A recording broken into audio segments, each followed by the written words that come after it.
Hello my dear students, welcome to Affinity Digital.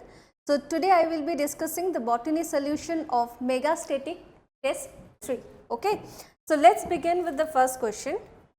So the first question is, in the electron transport system, that is ETS, which of the following act as a mobile carrier transferring electrons between complex 3 and complex 4?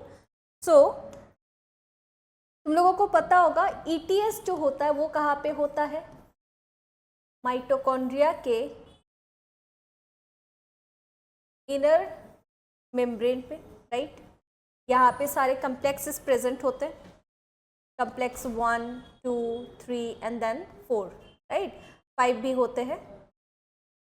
अभी यहाँ पे क्या होगा, देखो question पे पूछा है complex 3 से जब कम्प्लेक्स 4 की तरफ इलेक्ट्रॉन पहुँचते उस टाइम पे कौन से मोबाइल कैरियर इन्वॉल्व होते हैं. ऑप्शन नंबर 1 दिया हुआ है ubiquinone, option number 2 cytochrome BC1, option 3 cytochrome C and NADH dehydrogenase. तो तुम लोगों को पता होगा इसका आंसर क्या हो जाएगा, option number 3 that is cytochrome C. ठीक है, cytochrome C is a mobile electron carrier which transfer the electrons from complex 3 to complex 4. See the next question. What is the role of bundle sheath cells in the C4 pathway? C4 pathway यानी Hatch-Slag pathway, जहाँ पे C4 cycle चलता है. तो क्या पूछा है कि बंडल शीथ सेल्स का रोल क्या होता है. First option, they prevent water loss by transpiration as they are located near the vascular bundles. Next, they use PEP carboxylase to increase carbon dioxide. Next, they concentrate carbon dioxide for Rubisco to work better. And option number 4, they help RUBP react with oxygen. तो यहाँ पे देखो जो bundle sheath sales होता है, तुम लोगों को पता होगा NCERT पे भी एक डायग्राम दिया हुआ है. मेसोफिल सेल्स होता है और मेसोफिल सेल के नीचे क्या ड्राइंग किया हुआ है, that is the bundle sheath sales, है ना. मेसोफिल सेल पे कौन सा एंजाइम रहता है, पेप कार्बोक्सिलेज, पेप केस भी बोल सकते हैं हम लोग, और बंडल शीथ सेल्स पे रहते हैं रुबिस्को.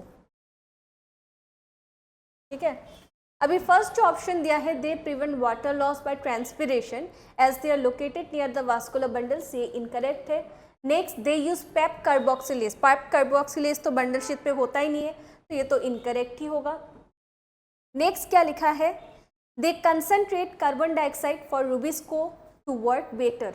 तभी यहाँ पे लिखा है कि वो कार्बन डाइऑक्साइड का जो कंसनट्रेशन होते हैं वो क्या करते हैं, इंक्रीज करते हैं ताकि रुबिस्को कार्बोक्सिलेज वाला एक्टिविटी शो कर सके, राइट.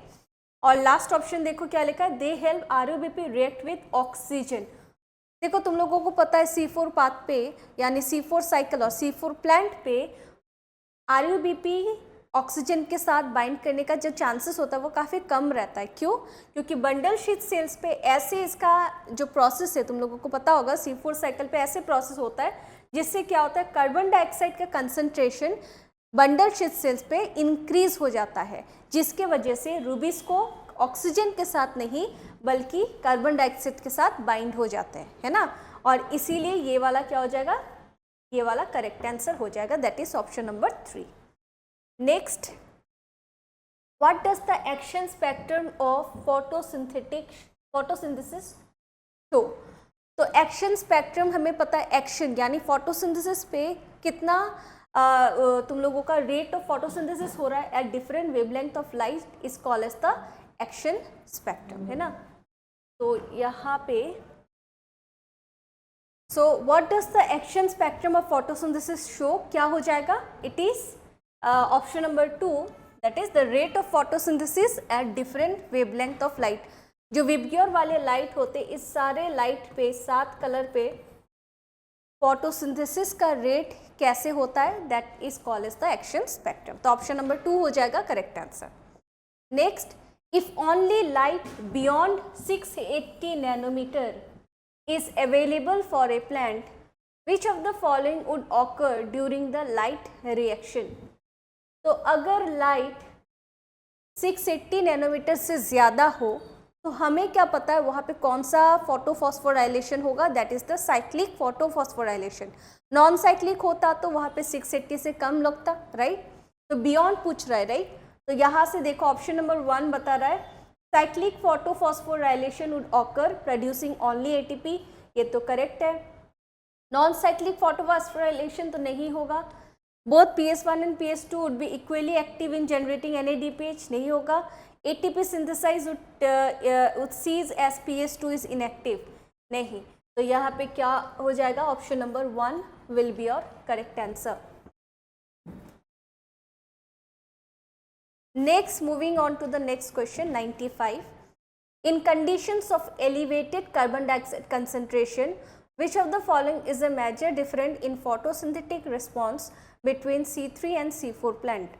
तो यहाँ पे देखो जब कार्बन डाइऑक्साइड कंसंट्रेशन जब इंक्रीज हो जाता है तब C3 और C4 प्लांट पे क्या इफेक्ट होता है, C3 और C4 प्लांट पे क्या इफेक्ट होता है ये पूछा है। ऑप्शन नंबर 1 बोल रहा है कि both C3 and C4 plant show the same photosynthetic saturation point at 450 micro per litre, ये तो नहीं होगा। C4 plant reach carbon dioxide saturation at a lower concentration than C3 plant, enhancing their efficiency under current atmospheric levels.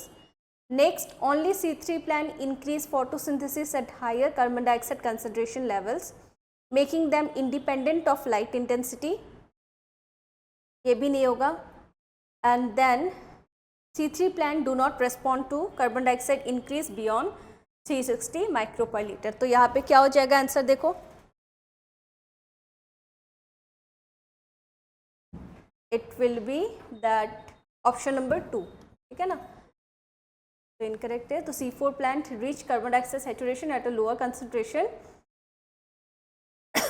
than the C3 plant, enhancing their efficiency under current atmospheric levels, ठीक है। तो option number 2 will be your correct answer. Next, what are the main component of a photosystem in photosynthesis? तो photo system जो हम बोलते हैं PS1 और PS2, तो इस फोटो सिस्टम पे क्या क्या प्रेजेंट होता है ये मैंने क्लास पे भी बताया था। It has chlorophyll molecule, reaction centre and light harvesting complex, यानी option number 1 will be your correct answer. Next statement based question है, देखो statement number 1, differentiation in plant cell is an irreversible process under normal condition where cells acquire specific structures to perform specialized functions. ये तो correct बताया है। हमें पता है जो भी मेरिस्टेमेटिक टिश्यूज रहते हैं वो क्या करते रहते हैं, रिपीटेडली डिवाइड करते रहते हैं, है ना। तो डिवाइड करते हैं और डिवाइड करने के बाद एक ऐसा टाइम आ जाता है जिसपे क्या हो जाएगा, वो डिफ्रेंशिएटेड करने लगेंगे, डिफ्रेंशिएशन होने लगेंगे। ये डिफ्रेंशिएशन क्यों होता है, ताकि वो एक स्पेसिफिक फंक्शन क्रिएट कर सके, है ना। तो इसका मतलब स्टेटमेंट नंबर 1 तो करेक्ट है। नेक्स्ट स्टेटमेंट 2 बता रहा है D differentiation in plant occurs when previously differentiated sales regain the capacity to divide under certain conditions forming meristematic tissues like cork cambium. तो तुम लोगों को पता होगा सेकेंडरी ग्रोथ में जो मेडुलरी रेस होते हैं, मेडुलरी रेस किससे बनते हैं, that is the parenchyma cells, जो कि ऑलरेडी एक डिफरेंशिएटेड सेल्स होते हैं। अभी वो पेरेन्काइमा सेल्स जब फिर से रिगेन करते हैं to divide, then it call the dedifferentiated cells, और वो क्या फॉर्म करते हैं, जैसे हमें पता है यहाँ पे लिखा हुआ है cork cambium example, vascular cambium, ठीक है ना। तो यहाँ पे both statement 1 and 2 are correct, यानी ऑप्शन नंबर 3 हो जाएगा correct answer. Next, consider the following statement regarding a certain plant growth regulator. Statement number A, their effect were first discovered through the use of coconut milk by F. Skoog, correct. They are primarily involved in cell growth, differentiation and other physiological process. They are a class of plant growth substance that promote cell division. So promote कर रहा है cell division, क्या हो जाएगा, it will be option number 1, यानी cytokinin will be your correct answer. Next, which of the given hormone is an adenine derivative? तो adenine derivative यहाँ पे कौन होगा, देखो काइनेटिन, जो एनसीईआरटी पे लिखा है काइनेटिन, और नेचुरल फॉर्म क्या लिखा है, जियाटिन, है ना।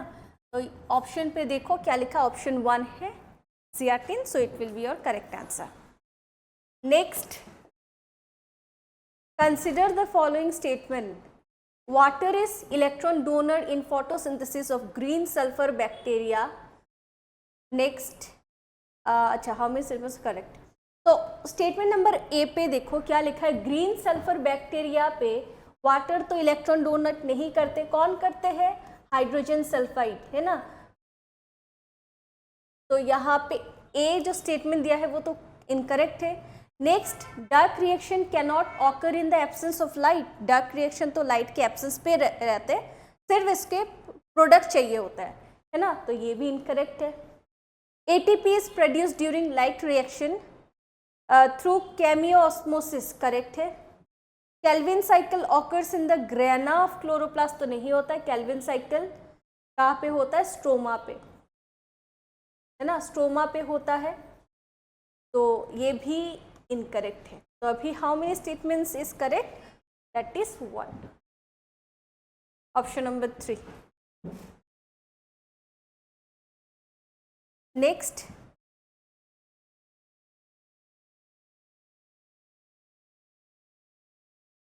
गिवन फिगर शोज, तो ये जो फिगर है हमें क्या पता है, ये मल्टी कार्पिलरी एपोकार्पस गायनेशियन ऑफ माइकेलिया, तो option number 3। Next, all the following plant exhibit difference in the shape of leaves in juvenile and in mature phase of their life cycle except cotton, coriander,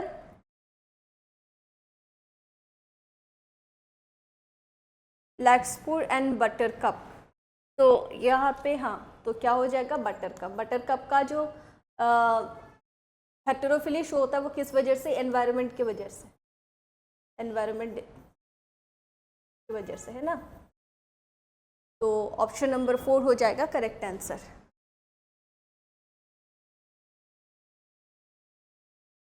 next, identify the incorrectly matched pair IAA indole compound, kinetin adenine derivative, ABA carotenoid derivative, ये तो fatty acid नहीं होता है, यानी option number 4 will be your correct answer. Next, the bundle sheath sales in Cran's anatomy arrangement may form several layers around the vascular bundles, are characterized by only a few number of chloroplasts, नहीं होता है। have thin walls freely permeable to gases exchange, नहीं होता है, thick wall होता है। have large intercellular spaces, नहीं होता है, small intercellular spaces होता है। तो क्या हो जाएगा correct option, option number 1। in rivet Popper hypothesis, rivets of wings are considered as, तो रिवेट पोपर हाइपोथेसिस जो है वहाँ पे विंग्स के तरफ पे, यानी एरोप्लेन के जो विंग्स के तरफ पे जो स्पेसेस होते हैं उसे क्या कहा जाता है, that is the key space, option number 4।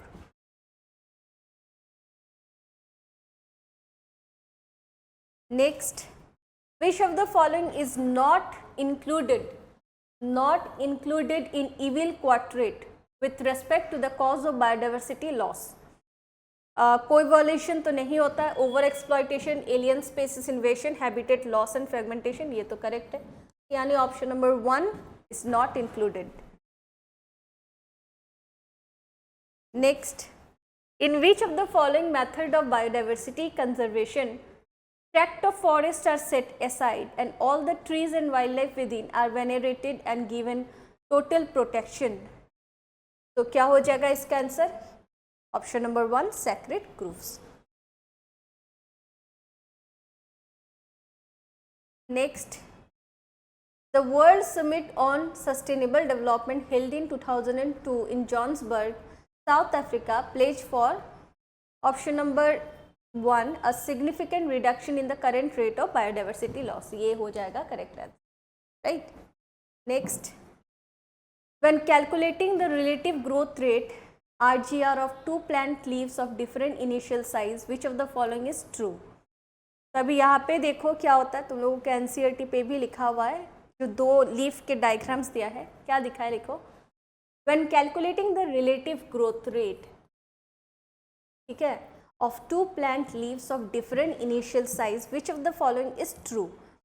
Option number 1, the absolute increase in area alone will determine the relative growth rate.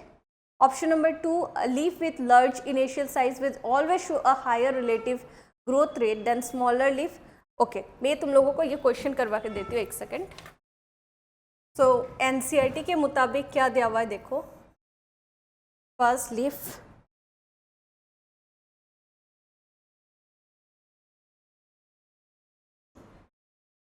and this is the second leaf.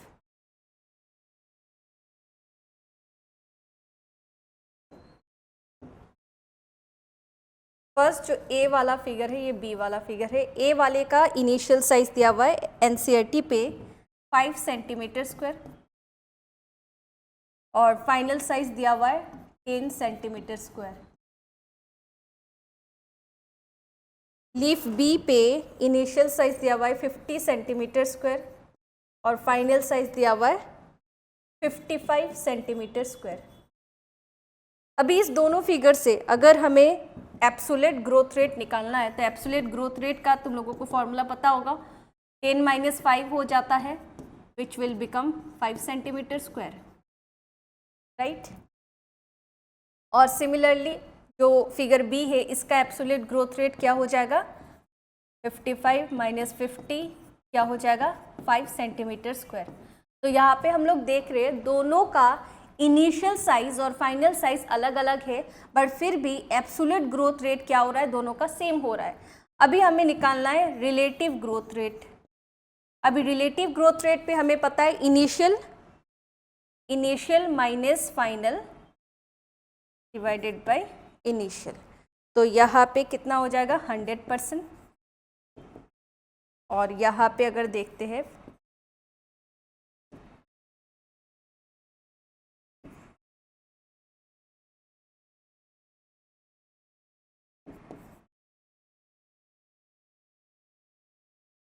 10%.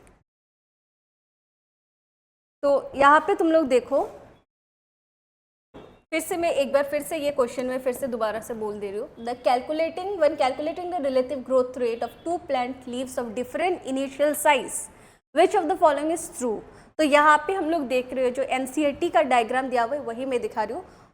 जो फिगर ए है यहाँ पे क्या दिखा रहा है, इनिशियल साइज 5 सेंटीमीटर स्क्वायर है, final 10 centimetre square है.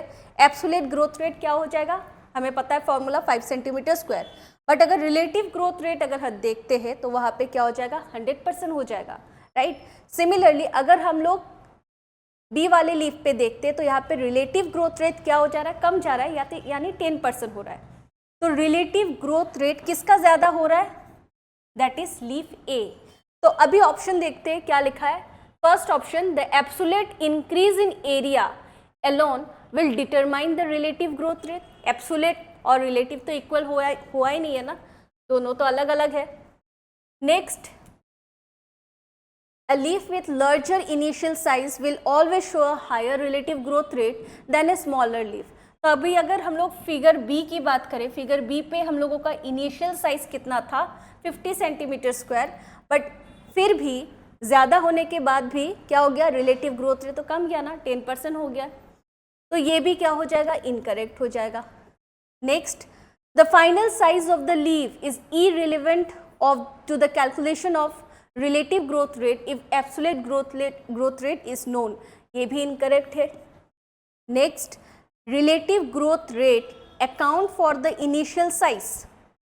So two leaves with different initial size may have different RGR यानी relative growth rate despite similar absolute growth rate. तो यहाँ पे ये करेक्ट बता रहा है कि एब्सोल्यूट ग्रोथ रेट तो सेम हो रहा है, बट रिलेटिव ग्रोथ रेट क्या हो रहा है, दोनों का अलग अलग हो रहा है. तो यानी option number 4 will be your correct answer. ठीक है. सो आई होप सभी ने इसको करेक्टली किया है. ठीक है ना. चलो next, which synthetic auxin is commonly used as herbicide to control dicot weeds. तो ये तो डायरेक्ट एनसीईआरटी वाला क्वेश्चन है. तो क्या हो जाएगा, 2,4-D यानी 2,4-डाइक्लोरोफिनॉक्सी एसिटिक एसिड. ठीक है ना. Option number 4. Next, Which of the following features enables efficient gas exchange within a plant's internal structure even in large and woody tissues? Option number 1, specialized root hair that channel gases internally, नहीं होगा. Lenticels and loosely packed parenchyma cells in, ये तो correct है. Mechanical support cells that are adapted to oxygen storage. Large internal air chamber connected through the xylem vessel. तो क्या हो जाएगा? Option number 2 है ना. Next, the एम्फीबोलिक nature of the respiratory pathway. अभी एम्फीबोलिक का मतलब क्या होता है हमें पता है. एम्फीबोलिक यानी रेस्पिरेशन पे दो प्रोसेस चलता है, एक एनाबॉलिक चलता है और एक कैटाबॉलिक, राइट. तो इसीलिए हम इसे बोलते हैं एम्फीबॉलिक पाथवे. तो ऑप्शन नंबर 2 जो दिया है, the involvement of the pathway in both synthesis that is anabolism and breakdown catabolism of biomolecule. Option number 2. Next, India is one of the 12 mega diversity countries with its share of the global species diversity of कितना हो जाएगा 8.1%. India कितना area cover करते हैं 2.4%, but global spaces diversity कितना होता है 8.1%. ये एनसीईआरटी के स्टेटमेंट बेस्ड क्वेश्चन है, तुम देख सकते हो. Next, read the following statement about biodiversity and state the one which is false. First option, Western Ghats have a greater amphibian species diversity than the Eastern Ghats. Correct है. Alpine meadows have a greater ecosystem diversity than a Scandinavian country like Norway. ये भी correct है. Among animals, insects are the most species rich taxonomic group. Correct. New York has more bird species than Colombia. तो New York पे कम रहता है, Colombia पे ज़्यादा रहता है. तो यानी option number 4 will be your correct answer. The number of carbon atoms are 3 in all of the following molecules except, देखो dihydroxy acetone phosphate, glyceraldehyde 3 phosphate, ये सारा तो क्या है ट्रायोस फॉस्फेट है. ट्रायोस फॉस्फेट होते हैं दोनों, यानी 3 कार्बन कंपाउंड होंगे. Acetyl coenzyme A 2 carbon compound होता है. पायरुविक एसिड भी 3 कार्बन कंपाउंड. तो option number 3 will be your correct answer. Next, abscisic acid play a key role in seed development by inducing dormancy allowing seed to withstand desiccation. तो ये भी NCERT line है, option number 2. Next, equal amount of carbon dioxide and oxygen are evolved and consumed when carbohydrates are used as respiratory substrate and are completely oxidized. तो respiration पे दिया हुआ है, जब respiratory substrate carbohydrate होता है तब equal amount of carbon dioxide निकलता है और ऑक्सीजन क्या होता है कंज्यूम्ड होता है ना. नेक्स्ट रीजन क्या बताए, when carbohydrates are used as respiratory substrate and are completely oxidized, the RQ value यानी respiratory quotient will be 1.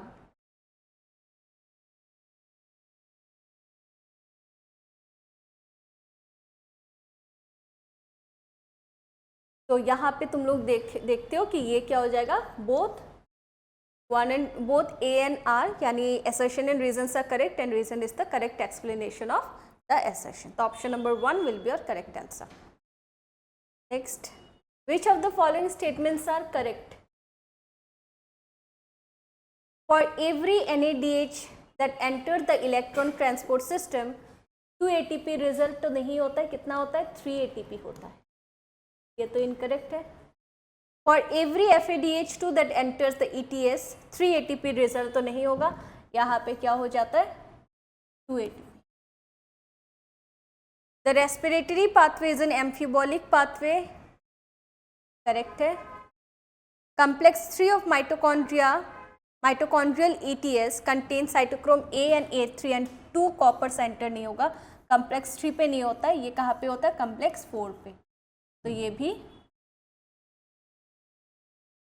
भी क्या है इनकरेक्ट है, यानी ऑप्शन नंबर 3 हो जाएगा correct answer.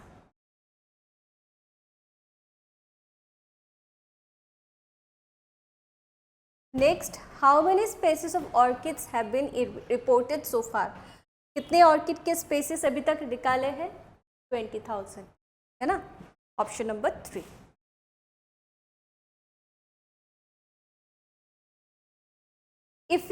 If we analyze the species area relationship among very large areas like the entire continent, then the slope of line become much steeper in the range of 0.6 to 1.2. ठीक है? Next, EMP can produce a total of. तो अभी यहाँ पे देखो, EMP can produce a total of, EMP यानी क्या हो जाता है? ग्लाइकोलाइसिस पाथवे, है ना? Glycolysis pathway.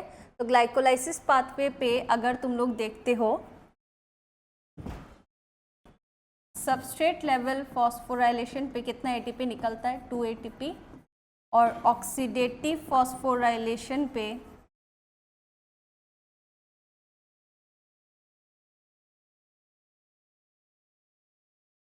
कितना होता है?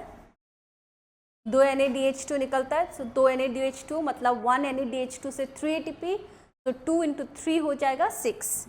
तो 6 ATP यानी टोटल कितना हो जाएगा? नेट टोटल ATP कितना हो जाएगा? 8 ATP. तो यानी option number 2 will be your correct answer. Next 122. The substrate for the substrate for photorespiration is option number 1 phosphoglyceric acid, phosphoglycolate, option number 3 serine और glycine. Photorespiration जो होते हैं वो कब होते हैं हमें पता है. Photorespiration कब होते हैं? जब रूबिस को, हमें पता है रूबिस्को का 2 प्रॉपर्टी होता है, कार्बोक्सिलेज का भी प्रॉपर्टी होता है, ऑक्सीजनेस का भी प्रॉपर्टी होता है. यानी वो कार्बन डाइऑक्साइड के साथ भी बाइंड कर सकते हैं, ऑक्सीजन के साथ भी बाइंड हो सकते हैं. तो देखो, जब वो कार्बन डाइऑक्साइड के साथ बाइंड होंगे तब वो कौन से साइकिल पे चले जाते हैं? That is the C3 cycle. C3 cycle पे चले जाते हैं. ठीक है? जब रूबिस्को ऑक्सीजन के साथ बाइंड होते हैं तब वो कौन से साइकिल पे चले जाते हैं? C2 साइकिल, जिसको हम फोटो रेस्पिरेशन के नाम से जानते हैं. ठीक है? अभी NCERT पे एक लाइन लिखा है, देखो, जब कार्बन डाइऑक्साइड के साथ जब बाइंड होते हैं, इसको बाइंड होने से पहले यहाँ पे मैं बीच में दिखा देती हूँ, बीच पे कौन सा प्रोडक्ट होते हैं? That is the 2 molecule of phosphoglyceric acid, right? But जब ऑक्सीजन के साथ बाइंड होते वो 2 प्रकार के प्रोडक्ट फॉर्म करते हैं. एक फॉर्म करते हैं फॉस्फोग्लिसरिक एसिड और एक फॉर्म करते हैं फॉस्फोग्लाइकोलेट. अभी हमें जो कार्बोहाइड्रेट होते हैं, सुक्रोज, C3 साइकिल यानी तो कार्बोहाइड्रेट का फॉर्मेशन, स्टार्च का फॉर्मेशन, है ना?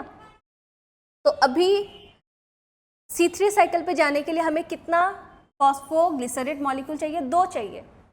बट जब ऑक्सीजन के साथ बाइंड होता है वो क्या करते हैं? एक फॉस्फोग्लिसरिक फॉर्म करते हैं और एक क्या फॉर्म करते हैं? फॉस्फोग्लाइकोलेट.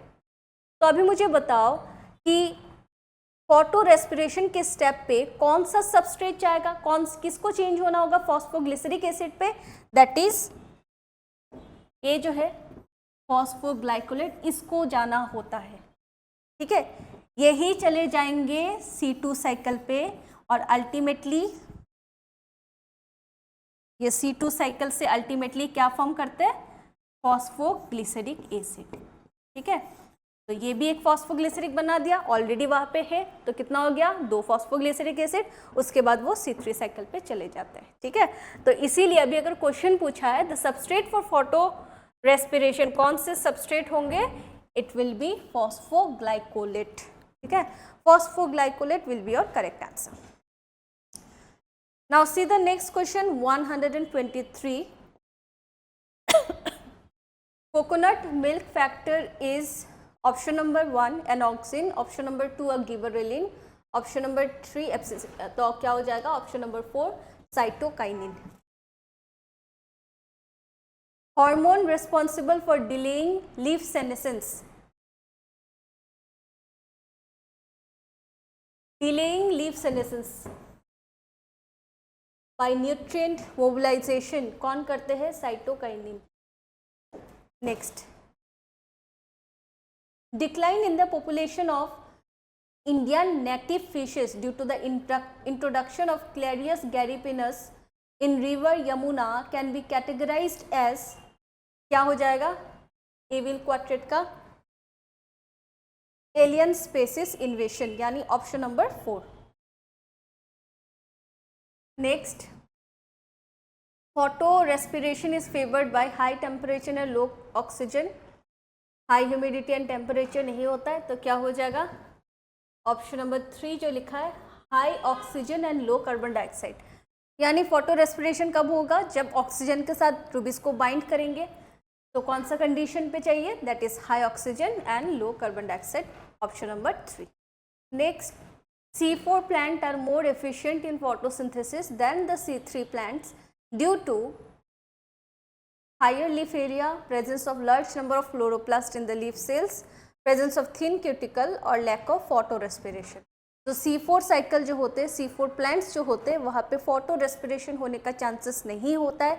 क्यों नहीं होता है? हमें पता है जो C4 प्लांट्स होते हैं, C4 प्लांट्स के लीफ पे क्या एनाटॉमी होते हैं? Cranes anatomy.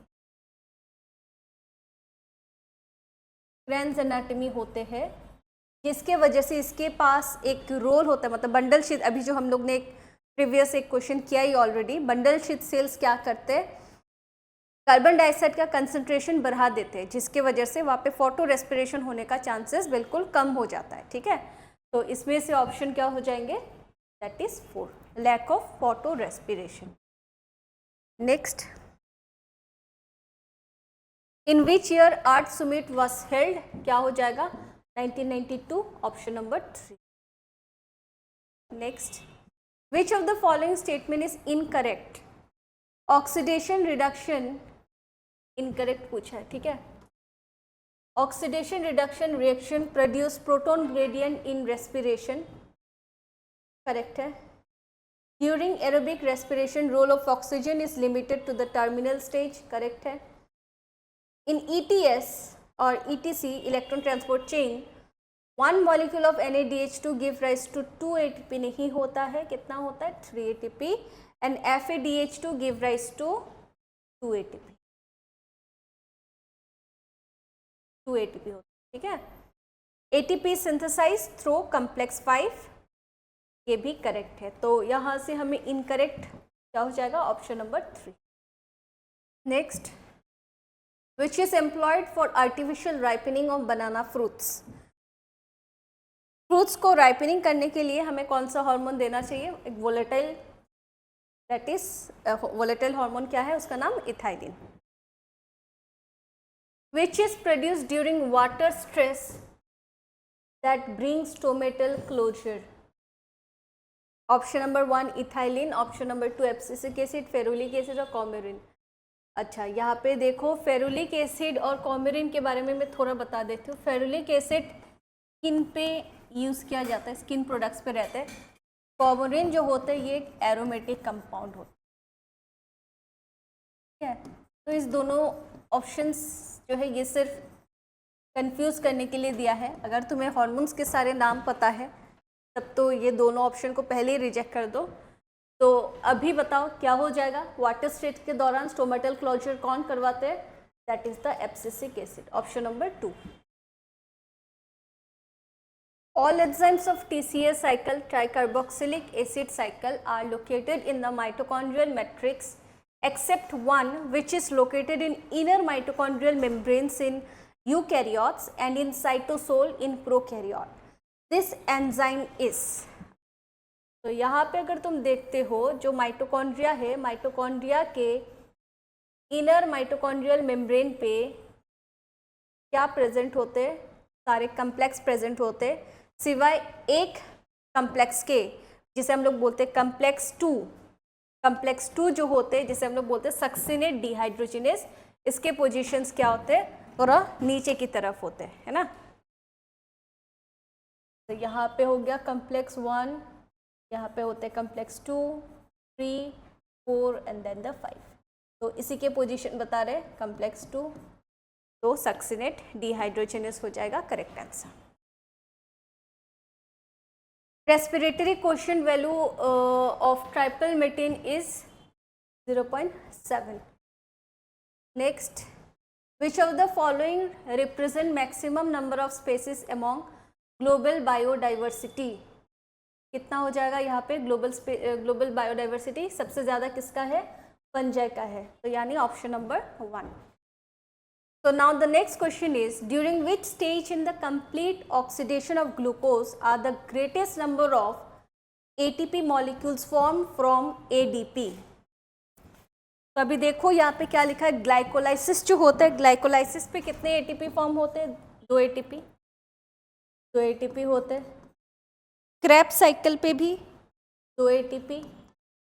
Conversion of pyruvic acid to acetyl coenzyme यानी लिंक रिएक्शन पे तो कोई एटीपी फॉर्म ही नहीं होता है, यहाँ पे हो जाएंगे 0। और इलेक्ट्रॉन्स ट्रांसपोर्ट चेन पे अगर देखते हो, इस पे सबसे ज़्यादा एटीपी का फॉर्मेशन होता है, तो यानी इसमें से ऑप्शन क्या हो जाएगा? करेक्ट ऑप्शन हो जाएगा 4। तो greatest number of ATP molecules form from ADP, ये हो जाएगा ऑप्शन नंबर 4। ठीक है। So student, these are the 45 questions of botany. I hope तुम लोग ने काफ़ी इजीली इसको सॉल्व कर दिया है। तो अभी नेक्स्ट एग्जाम के लिए तैयार हो जाओ। That's all. Thank you so much and best of luck for your next exam.